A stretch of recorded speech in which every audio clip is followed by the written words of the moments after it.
Sometimes life has a way of breaking you, not because you're not trying, not because you're weak, not because you don't want to move forward with your life, but it is because that's the only way life can strip you away from the noise.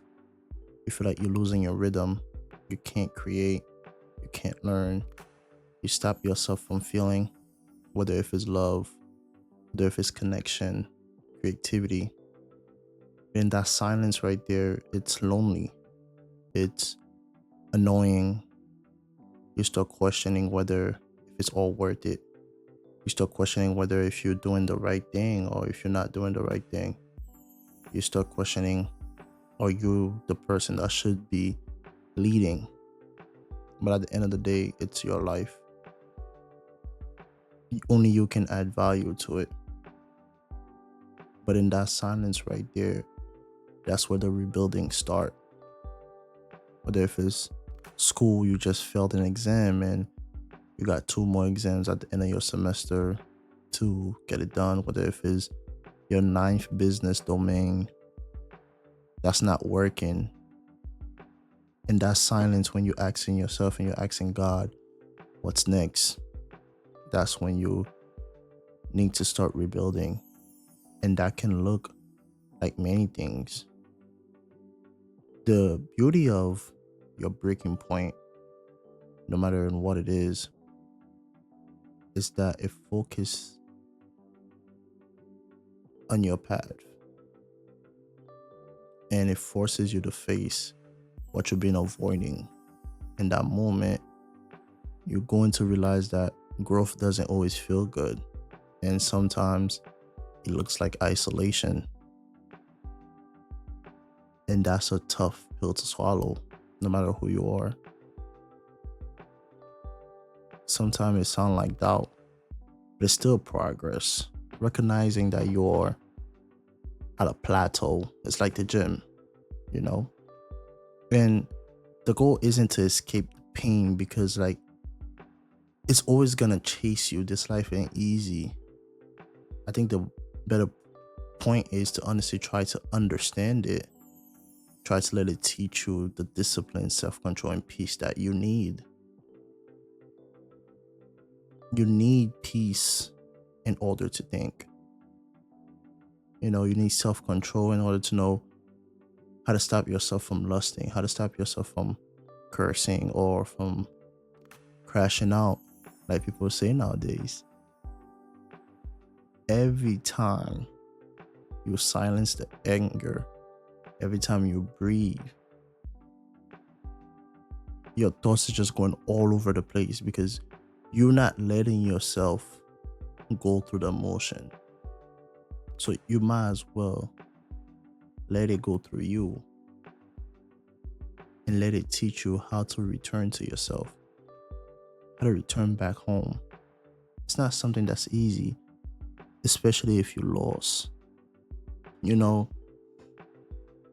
the breaking point for some people could be financial. The breaking point for some people could be running out of ideas. And I feel like that's just a reality check. That's when life bring you back to clarity.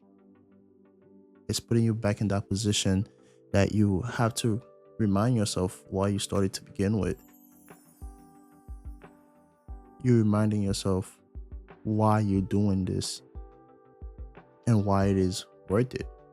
There is a beauty at reaching at your breaking point in this life.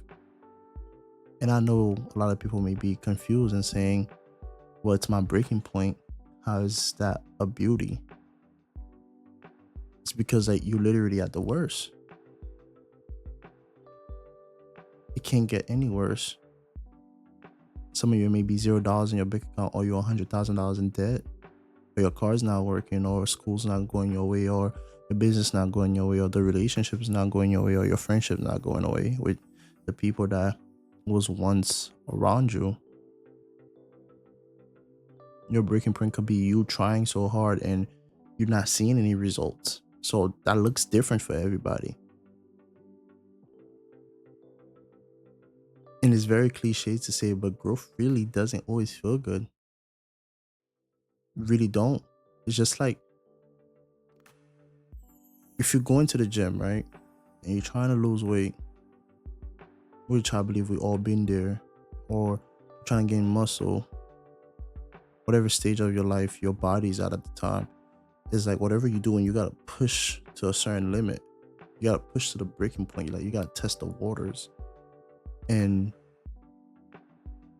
whatever that looks like, whatever that feels like, is still some sort of progress. Even though you're at your breaking point. Because you're working towards something. You're not thinking of failure. So you just gotta find how to return to yourself. So if you lost, don't rush to find a way out. Sit in it. A lot of people don't understand the power of meditating, and a lot of people think it's like a spiritual aspect of it. It's like they think like it's a religious thing to sit here and meditate. um you can meditate on anything. You can meditate for whatever reason or whatever religion you're in. It's not, oh, you're Christian or you this, you that. Meditation is for different purposes. When you sit here for 10-20 minutes, which most people don't do in this day and age, you hear those thoughts that's been needing to come out to tell you, hey, this is what we have to do. This is needed. You hear them loud and clear. You can hear yourself breathe. So sit in it and listen, because sometimes being lost is the most direct path to finding who you really are. Welcome back to clarity. Welcome back to you. Welcome to the game.